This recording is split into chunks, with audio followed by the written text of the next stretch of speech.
Hey everyone. In this video, I want to walk through how I built Upstanding version 1.4. This was actually a relatively easy release overall, which is always nice, but there were still a few lessons along the way, especially around macOS 26. Before I touched any code, I started the release cycle by doing something a little different. I created a new company logo for this YouTube channel. That might seem unrelated, but I've found that when I'm working on public updates, whether that's a release or a video, it helps to get the branding and presentation locked in first.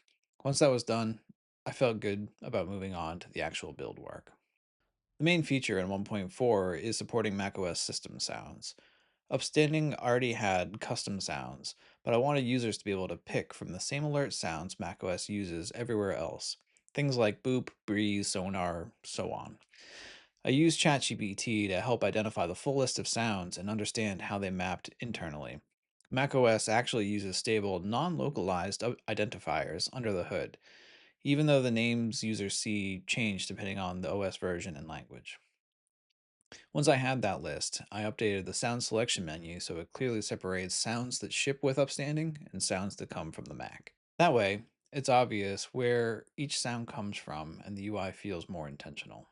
To make sure this wouldn't paint me into a corner later, I used Claude Code to help sanity check the structure.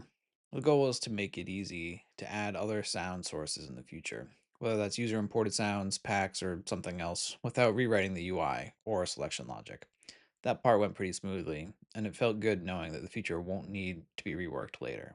The hardest part of the release ended up being something pretty unexpected. It was updating for macOS 26. I have special build settings that change the app's display name among other things during development. It makes debugging a lot easier. Somewhere along the way, that debug name made it into the release build.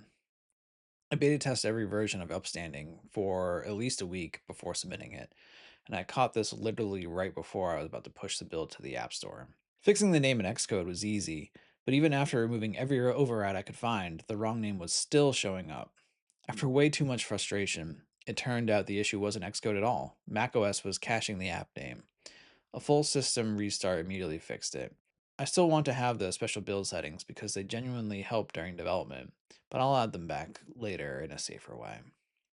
After that, the rest is pretty straightforward. I updated the App Store assets to reflect both macOS 26 and the new sound menu, and I finalized release notes. And that was it. Upstanding 1.4 is now live on the Mac App Store. If you're using a standing desk or just want better movement habits during the day, I hope you'll give it a try. And thanks for watching.